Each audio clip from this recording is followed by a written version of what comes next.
I promised you a huge interview with the newest UK soul sensation. This girl is going to be absolutely massive. And I don't mean that she's going to eat a lot. I mean she is going to smash the charts. Iman, how are you, girl? Hello, how are you? I was good until yesterday. Someone sneezed in my face. Oh no, what did you do? Well, I was on the train. I was on the train. Do you know when you first get on a train, you've got like a 40-minute journey?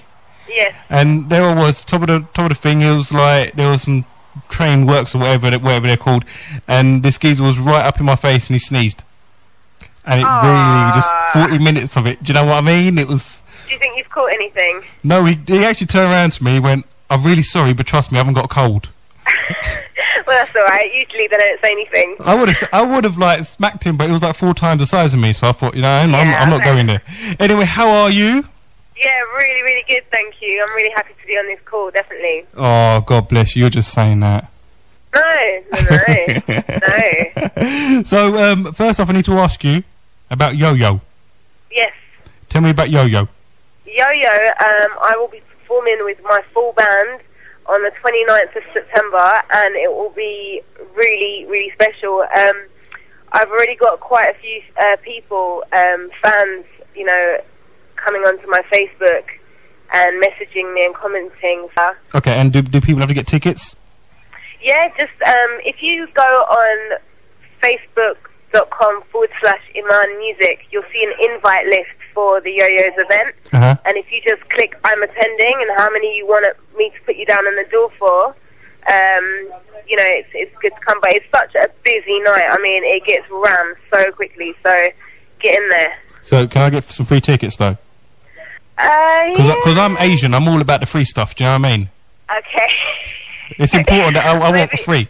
It's like if I have kids, it's going to be twins because I want 2 for the price of 1. I just want free stuff.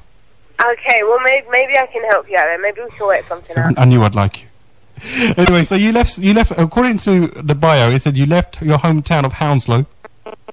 Yes. I'm gonna let that go because Hounslow. Do you know what I mean? I'm a South London boy, but I'm gonna let Hounslow go. You left at 16. I left pretty young. It was. Did you leave on your own or with your parents? At the time, I lived with my parents, and it was kind of like, I'd always had this massive dream of wanting to be an artist, and they just didn't understand it, didn't get it. So it just became really clear that if I was going to pursue this, I either stay there or I leave. So I made the decision, and it's paid off. I mean, it has, like everything, it takes a little while, but I can see that everything's really coming together. I can see that people are really starting to know about my music and really warm to it, thank God. So it's really coming together. Cool. But I say, when you say you left 16 though, so you mean you literally left home at 16 years old? Yeah. So where did you go? It was so weird. Well, I know if I left home at 16, right, I'd be going every Saturday with a dirty wash and saying, "Mum, clean it." Do you know what I mean? No. Do you know what? I am so lucky. I don't advocate anyone just getting up and leaving, and just got to put that out there.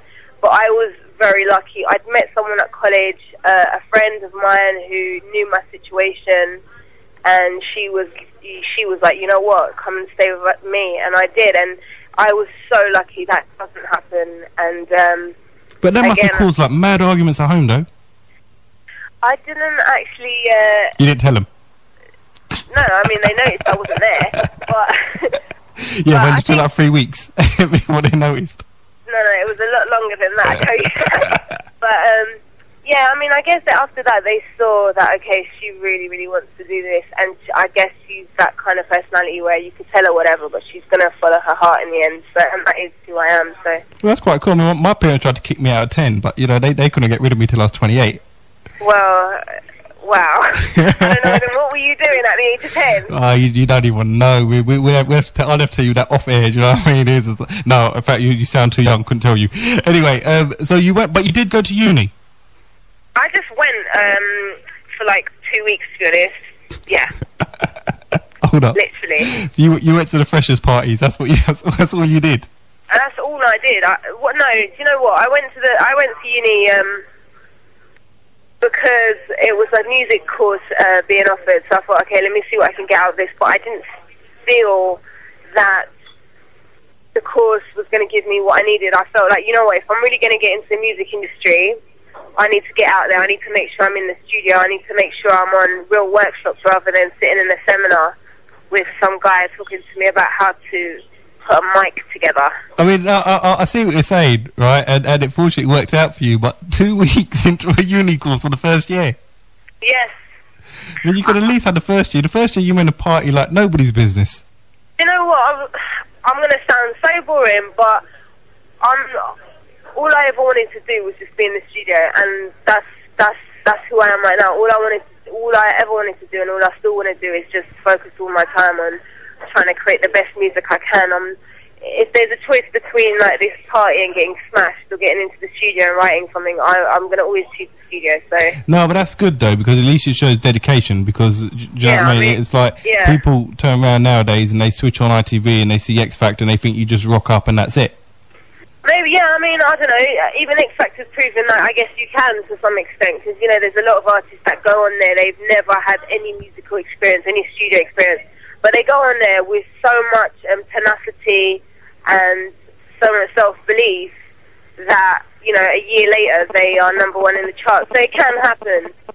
Yeah, now, talking about X Factor, though, you did something for the Italian X Factor, is that right? Yeah, I was writing for my album, and there's some songs that I didn't really feel they'd suit me as an artist. So it turned out that they wanted it, so I was like, all right, take it. So, and that's the song that was actually got into their charts. Yeah, it was #1 for Italian X Factor. No. How much royalties? No, I'm not even going there. All I say is lend me a fiver. But you did the same with Germany's Pop Idol. Yeah, I also had another song that was on a German Pop Idol #1 album. That was quite nice. Okay. It's good, like, you're writing songs and you're either going to use them or they're just going to end up on your desktop. So it was good that, you know, other people wanted them.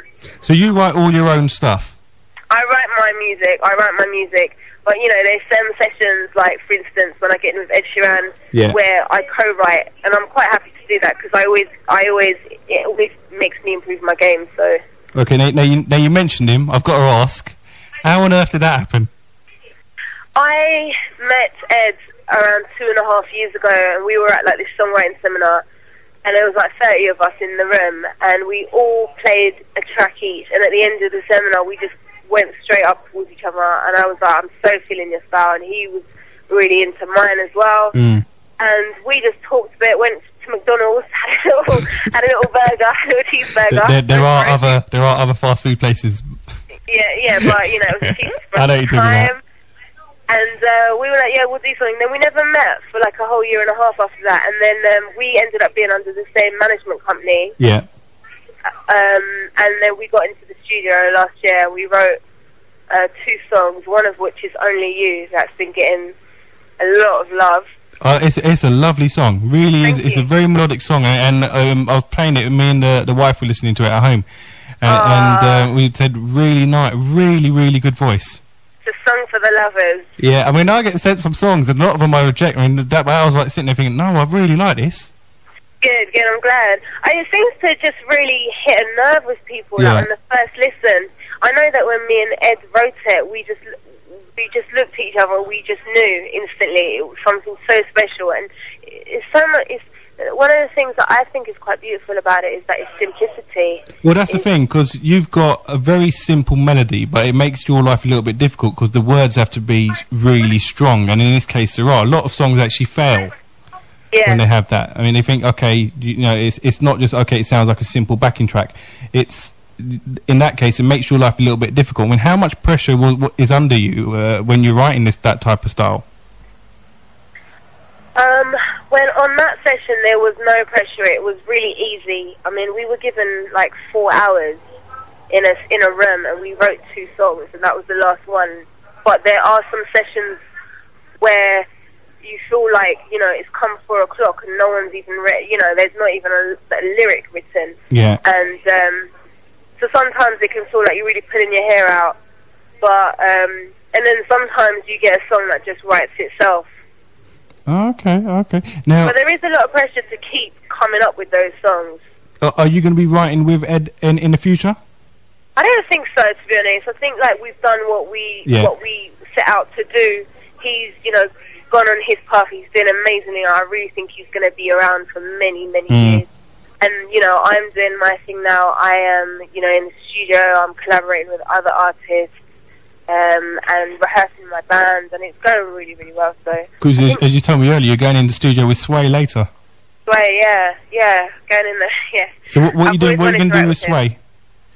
Well, a few weeks ago we hooked up, and he asked me to sing a chorus on one of his songs and to write a chorus for another one of his songs. So we did that. So today I think what we're going to do is just re-vocal them, and he's also said that he'd like me to write to a few more of his tracks.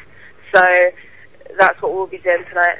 All right, now I've got a question that's come in. It's from my boy Andy, and he says, who is her biggest influence, who she grew up listening to, and who she most aspires to be like? Oh, okay. In one word. Go on, no, I'm joking, go on. Okay, who influenced me when I was growing up? Pop music influenced me. I didn't grow up in a background where my parents were playing Aretha or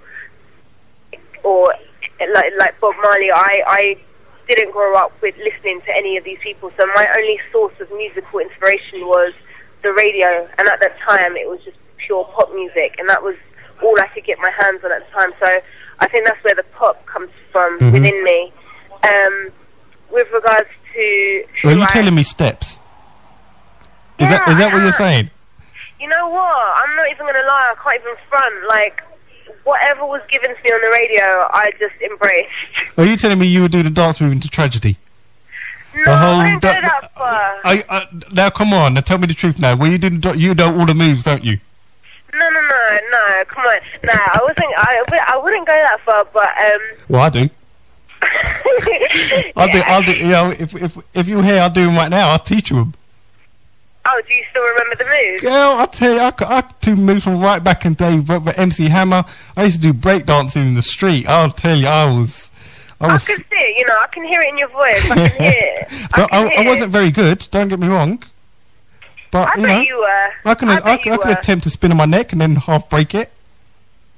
Okay, well, you know, that's a start. So, you know, you can still practice. But with regards to who I aspire to be like, yeah. I have a lot of respect for most of the UK artists out there. They're doing it big, and they're doing it on a global level. And I would love to join that league. And I feel like my music is mainstream enough to do that. Yeah. But you, can I ask you, I want to go back to the songwriting. Now, you use a guitar, you're saying to me you can take a guitar into the studio. Yeah. Did you really learn to play guitar in 3 weeks? Yeah. Come on, how did you learn in 3 weeks? I've played the saxophone, it's taken me 10 years. Listen, I'm not great on the guitar, but within 3 weeks, I was able to play and sing at the same time my own songs, and honestly, I never thought I could do that. 3 weeks? Yeah, 3 weeks, literally. I don't know if you know the full story, and I don't know who would have told you, but I always used to think that, I'd love to play the guitar, but I don't know if I ever could. And then one day, I was walking past the guitar shop, I was like, you know what, I'm going to go in, I'm going to buy it. And I learnt the very basics. When I say the basics, I mean the C chord and the D chord, and that was it. And then my managers called me up, and they were like, listen, there's an A&R, she really loves your stuff. And we kind of told her that you play guitar, and we didn't expect that she'd say, okay, bring her in 3 weeks, and I want to hear her play and perform. So when they told me, I was like, oh, right. So literally within that time, every day, all day, I was just practicing. And I wasn't even angry about it. It was exactly what I needed to just get on with it. So well, that's the thing. Sometimes you need a push, but I'm absolutely loving that. So sometimes you need someone to push you. Do you know what I mean? You need a goal, and suddenly you learn, and it's something you're going to have for the rest of your life. Yeah, exactly. It was exactly what I needed, and as a result, now I'll go into studios and I write with my guitar as well as lyrics and melodies. So it was exactly what I needed. Okay, and what about videos? Have you got video lined up? Yeah, for Only You, we're planning a release for around the end of this year.